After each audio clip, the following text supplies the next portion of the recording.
Hello everybody, this is Yoko Anime Reactions, and this is going to be my review for Welcome to Demon School Iruma Kun Season 2, Episodes 19 and 20. One more video and then we are done with Season 2 and we wait on Season 3. I am actually having to re-edit those two episodes because when I did it, I forgot to add episode 20 to it. I just had episode 19 and labeled it episode 19 and 20. I was like, wait, it's not long enough. So I'm having to redo it, essentially. Anyway, because of the reporter's non-stop harassment of Iruma, I actually forgot to mention this in the last video, but Amori ended up asking Iruma if they could spend time together, just the two of them. And Iruma said, okay. Obviously, she's asking about a date. And, yeah, like I said, because of the harassment of the the reporters, they're having to go and hide out until they can get this taken care of, because they can't exactly go home, because the reporters will bother them at Sullivan's house. So, Iruma, Asmodeus, and Clara go to Clara's house. I was like, oh boy, this is going to be interesting. And they get there, and like I said, it's going to be chaos, and it actually is chaos when they greet them. And yeah, Clara's mother ends up embarrassing her by showing Iruma baby pictures of her. And she actually blushes when he said that she's adorable. She does look adorable in her as a baby. Anyway, they end up staying there, obviously, overnight. And while they're there, they end up helping them, I'm guessing setting up a garden is what they're doing. And then, they have to help her mother go grocery shopping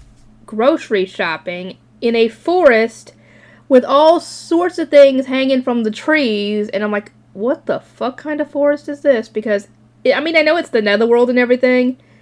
It shouldn't surprise me, but at the same time it does, considering there's meat growing from trees and everything. And Clara and Az end up getting into one of their competitions again on making the perfect meal for Iruma.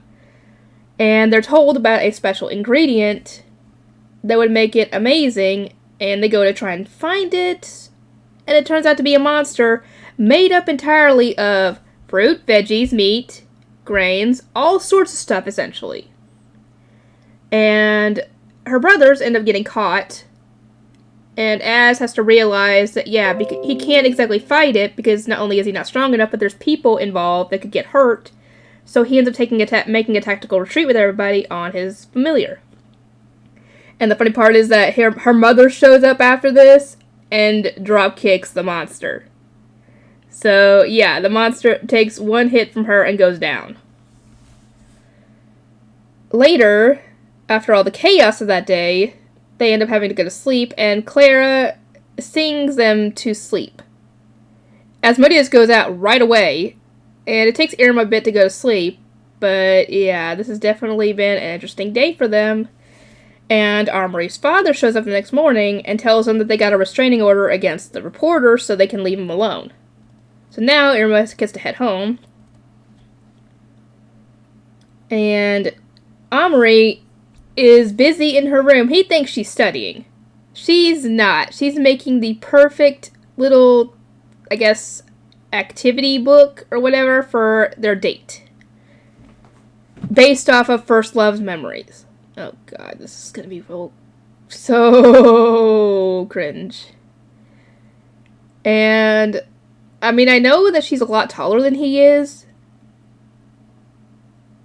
but I didn't realize how big of a difference it was until she tried to hold his hand and ended up grabbing the top of his arm instead, where his hand should have been if they had been around the same height.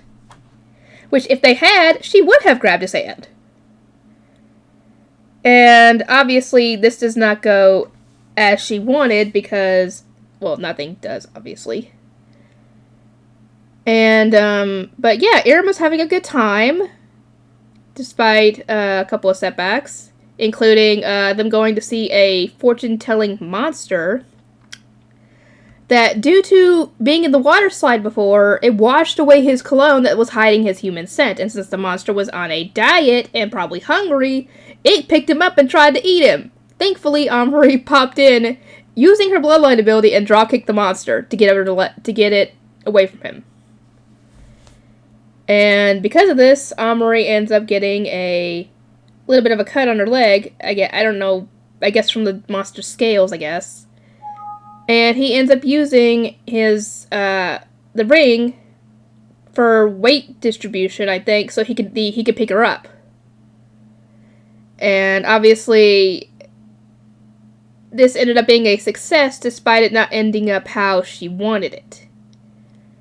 I really do hope that Iruma someday realizes that these girls are crushing on him, and he finally realizes his own feelings, because he doesn't seem to really get that she was wanting this to be a date. Or what do you guys think about that? Because I think he's kind of clueless. And then again, growing up in the human world, he probably didn't have to think about this sort of thing.